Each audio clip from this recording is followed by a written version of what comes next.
Assalamualaikum warahmatullahi wabarakatuh. Perkenalkan, nama saya Syifa Zahra Ramadhani, mahasiswa Mercubuana,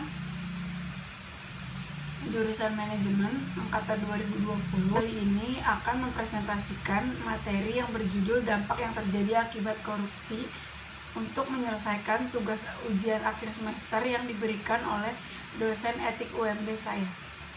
Pengertian korupsi adalah tindakan pejabat publik baik politikus maupun pegawai negeri serta pihak yang terlibat dalam tindakan menyalahgunakan kepercayaan publik yang dikuasakan kepada mereka untuk mendapatkan keuntungan sepihak. Dampak korupsi sosial dan kemiskinan ada 4, yaitu 1. Mahalnya harga jasa dan pelayanan publik. Korupsi menciptakan ekonomi biaya tinggi yang membebankan pelaku ekonomi. Hal ini berimbas pada mahalnya harga jasa dan pelayanan publik. 2. Terbatasnya akses bagi masyarakat miskin. 3. Meningkatnya angka kriminalitas. Rasionya ketika korupsi meningkat, angka kejahatan yang terjadi juga meningkat. 4. Demoralisasi masyarakat semakin individualis. Dampak korupsi terhadap ekonomi. 1. Lesunya pertumbuhan ekonomi. Korupsi pembangunan ekonomi dengan membuat distorsi dan ketidakefisienan yang tinggi. Korupsi meningkatkan ongkos niaga karena kerugian pembayaran ilegal. 2. Penurunan produktivitas.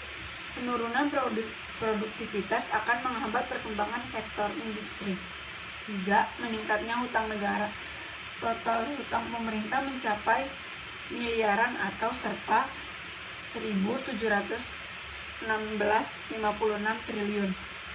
4. Menurunnya pendapatan dari sektor pajak. Penurunan pendapatan dari sektor pajak diperparah karena banyak oknum pegawai dan pejabat yang mendapatkan keuntungan. Dampak korupsi terhadap politik dan demokrasi. 1. Munculnya kepemimpinan korupsi. 2. Menguatnya portolerasi. 3. Hancurnya kedaulatan. 4. Hilangnya kepercayaan negara terhadap demokrasi. Dampak korupsi terhadap penegakan. 1. Menghambat peran negara dalam mengatur alokasi. 2. Korupsi menghambat negara melakukan pemerataan akses dan aset. 3. Korupsi juga memperlemah peran pemerintah menjadi stabilitas ekonomi dan politik. 4. Hilangnya kepercayaan rakyat terhadap negara. Upaya pencegahan korupsi. 1. Membentukan lembaga anti korupsi. Salah satu cara untuk memberantas korupsi adalah membentuk lembaga yang independen yang khusus menangani korupsi. 2. Pencegahan korupsi di sektor publik. Pengewajiban pejabat publik untuk melaporkan dan mengumumkan jumlah kekayaan yang dimiliki baik sebelum maupun sesudah menjabat. 3. Pengembangan dan pembuatan berbagai instrumen hukum yang mendukung pencegahan dan pemberantasan korupsi. Untuk melindungi saksi dan korban tindakan pidana korupsi perlu instrumen hukum berupa Undang-Undang Perlindungan Saksi dan Korban. 4. Monitoring dan evaluasi. Tanpa melakukan monitoring dan evaluasi terhadap seluruh pekerjaan atau kegiatan pemberantasan korupsi, sulit mengetahui capaian yang telah dilakukan. Peran masyarakat mencegah korupsi. 1. Hak mencari, memperoleh, dan memberi informasi adanya dugaan telah terjadi pidana korupsi. 2.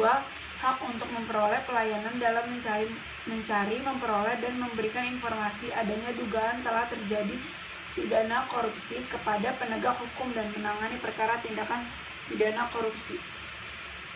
3. Hak menyampaikan saran dan pendapat secara bertanggung jawab kepada penegak hukum yang menangani perkara tindakan pidana korupsi. 4. Hak untuk memperoleh jawaban atas pertanyaan tentang laporan yang diberikan kepada penegak hukum. Dan 5. Hak untuk memperoleh perlindungan hukum.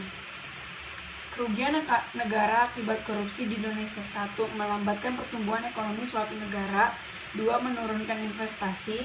3. Meningkatkan kemiskinan. 4. Meningkatkan ketimpangan pendapatan.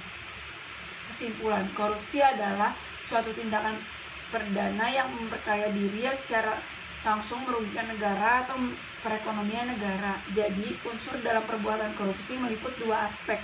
Aspek yang memperkaya diri dengan menggunakan kedudukan dan aspek penggunaan uang negara untuk kepentingannya.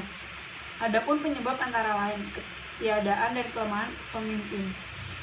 kelemahan pengajaran dan etika kolonialisme, penjajahan, rendahnya pendidikan, kemiskinan, tidak adanya hukum yang keras, kelangkaan lingkungan yang subur untuk perilaku korupsi, rendahnya sumber daya manusia, serta struktur ekonomi. Korupsi dapat diklasifikasikan menjadi 3 jenis, yaitu bentuk, sifat, dan tujuan. Dampak korupsi dapat terjadi di berbagai bidang, diantaranya bidang demokrasi, ekonomi, dan kesejahteraan. Sekian presentasi saya, kurang lebihnya mohon maaf. Wassalamualaikum warahmatullahi wabarakatuh.